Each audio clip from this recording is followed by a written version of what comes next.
8h27 sur Europe 1, le journal des médias avec Paul-Henri Alain. Et à la une ce matin, un premier candidat officialise sa participation à Danse avec les stars. Secret Story bientôt de retour pour la saison 11. Et on découvrira le nom d'un nouveau chroniqueur de Touche pas à mon poste. Et on commence donc avec Danse avec les stars. Un premier candidat officialise sa participation. Et c'est la chanteuse et comédienne Ariel Dombal qui foulera le parquet à la rentrée prochaine. C'est une information officialisée par la chaîne, annoncée dans un premier temps dans le jury de la nouvelle star sur M6. Elle arrive donc là où on ne l'attendait pas. Ariel Dombal connaît bien la danse car il y a 10 ans, elle enflammait le Crazy Horse en meneuse de revue.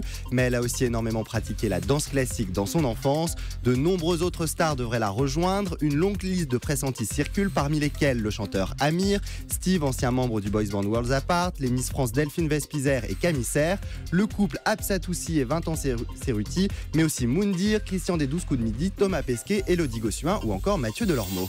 Très chic Ariel Dombal pour le casting de la 8e saison de Danse avec les stars. On sait que la Une va continuer d'officialiser les noms des participants au compte-gouttes durant tout l'été. Évidemment, ça fait beaucoup parler de l'émission. Secret Story fait le plein de nouveautés pour son retour sur NT1. Nouveau thème, nouveau présentateur. Pour sa 11e saison, la télé-réalité du groupe TF1 tente de faire peau neuve. La célèbre Maison des Secrets va laisser place au Campus des Secrets. Les candidats devraient donc évoluer dans un univers inspiré des lycées américains.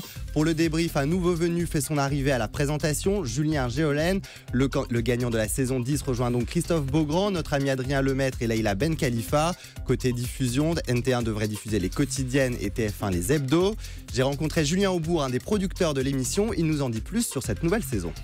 Et on a compris un truc, c'est que les gens avaient envie de revenir aux fondamentaux de Secret Story, à savoir notamment à travers cette maison des secrets qui se transforme en campus des secrets. Ils avaient besoin d'un retour à la magie, aux maisons avec des disproportions justement dans le mobilier, de la façon dont les pièces sont construites et articulées, des passages secrets, des portes qui n'ouvrent sur rien, etc. Une maison complètement codée dans laquelle les habitants peuvent passer beaucoup de temps à se dire mais qu'est-ce que c'est que ce truc, on comprend rien, on comprend pas comment ça marche, on comprend pas comment ça se dévoile, etc. Donc on s'est attelé à construire une maison dans cet esprit. Si Harry Potter rencontrait High School Musical, ce serait la maison de cette année.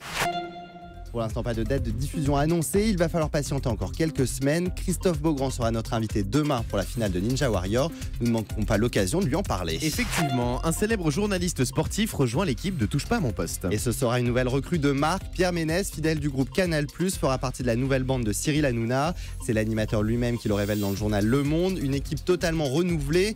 Parmi les noms déjà connus, l'ancien membre du CSA Rachid Arabe, les journalistes Renaud Revel et Louis Morin, la militante Rokhaya Diallo, le comédien Dominique Farrugia ou encore les humoristes Titoff et Tom Villa et bien évidemment Guillaume Janton et des nouveaux chroniqueurs qui devraient adoucir l'image de l'émission fortement écornée cette année.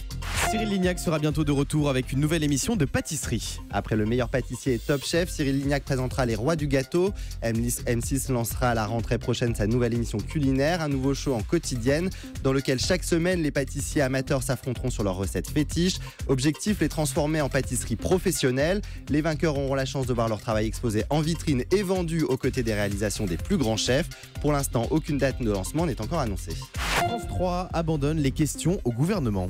Véritable institution depuis bientôt 35 ans, la chaîne a décidé de ne plus diffuser les célèbres questions au gouvernement sur son antenne.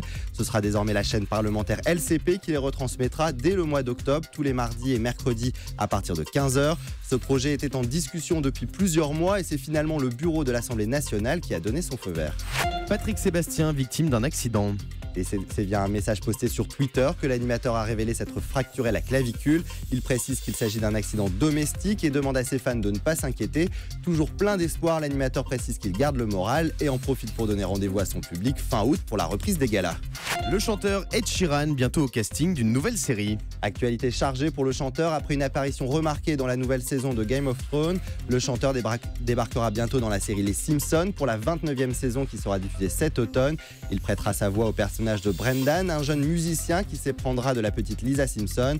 Espérons que ce rôle ravira un peu plus ses fans, car rappelons-le, il a essuyé de nombreuses critiques cette semaine après son passage dans Game of Thrones, qui l'a poussé à fermer son compte Twitter avant de finalement le rouvrir quelques heures plus tard.